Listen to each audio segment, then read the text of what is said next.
Sitting MLA മാർ പാർലമെൻറ്റിലേക്കും sitting MP മാർ നിയമസഭയിലേക്കും മത്സരിക്കുന്നത് നമ്മുടെ നാട്ടിൽ സാധാരണയാണ്. പക്ഷേ നിലവിൽ മന്ത്രിമാർ മത്സരിക്കുന്നത് അപൂർവം മാത്രമാണ്. കേരളത്തിൻ്റെ ഒരു ചരിത്രം പരിശോധിച്ചു കഴിഞ്ഞാൽ കഴിഞ്ഞ 5 പതിറ്റാണ്ടിനിടയിൽ മൂന്നാമത്തെ മന്ത്രിയാണിപ്പോൾ പാർലമെൻറ്റിലേക്ക് ജനവിധി തേടുന്നത്. ആദ്യം CH മുഹമ്മദ് കോയയായിരുന്നു.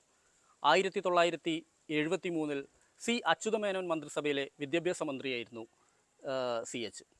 അന്ന് CHനെ ഇതിലേക്ക്, അതായത് ലോക്സഭയിലേക്ക് മഞ്ചേരി മണ്ഡലത്തിൽ നിന്ന് മത്സരിപ്പിക്കാൻ മുസ്ലിം ലീഗ് തീരുമാനിക്കുന്നു.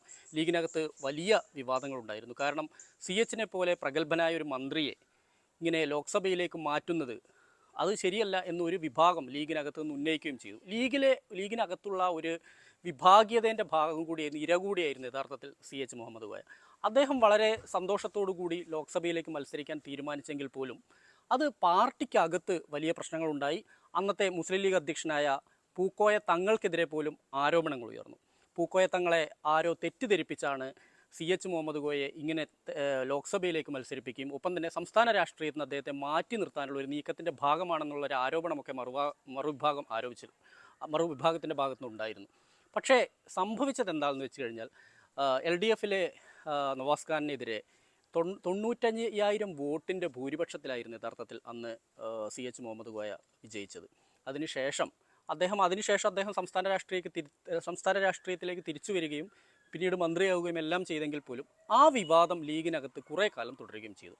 അതിനുശേഷം NCPയിലെ AC ഷൺമുഖദാസാണ് മന്ത്രിയായിരിക്കുക. അദ്ദേഹം 1996 EK നായനാർ മന്ത്രിസഭയിൽ അദ്ദേഹം ആരോഗ്യമന്ത്രിയായിരുന്നു. അദ്ദേഹം ആരോഗ്യമന്ത്രിയായിരുന്ന വേളയിലാണ് അദ്ദേഹത്തോട് കണ്ണൂർ മണ്ഡലത്തിൽ മുല്ലപ്പള്ളി രാമചന്ദ്രനെതിരെ മത്സരിക്കാൻ പാർട്ടി പറയുന്നത്.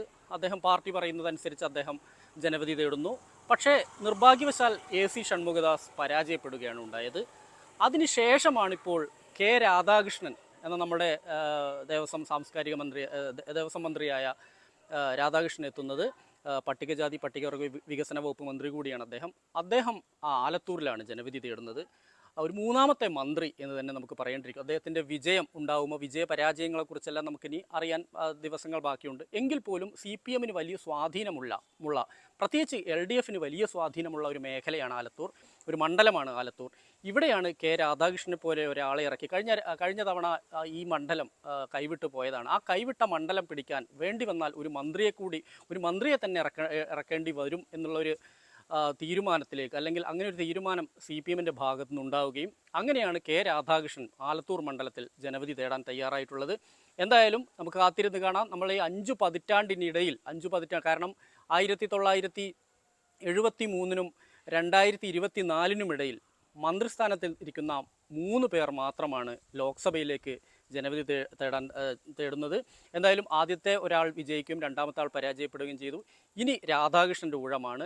എന്തായാലും കേരളത്തിൻ്റെ ചരിത്രത്തിൽ പക്ഷേ അത് മറ്റുള്ള സംസ്ഥാനങ്ങളിലൊക്കെ ഇങ്ങനെ സർവ്വസാധാരണയായി നടക്കാറുണ്ടെങ്കിൽ പോലും കേരളത്തിൽ ഈ 5 പതിറ്റാണ്ടിനിടയിൽ ഒരു മൂന്നാമത്തെ മന്ത്രി മാത്രമാണ് ഇങ്ങനെ ഒരു പരീക്ഷണത്തിന് ഇറങ്ങുന്നത്. എന്തായാലും ആ പരീക്ഷണം CPMനെ സംബന്ധിച്ചിടത്തോളം നിർണായകമാണ്. CHന് ശേഷം AC ഷൺമുഖദാസും അതിനുശേഷം K രാധാകൃഷ്ണനും അങ്ങനെ ചരിത്രത്തിൻ്റെ ഭാഗമായി മാറുകയാണ്.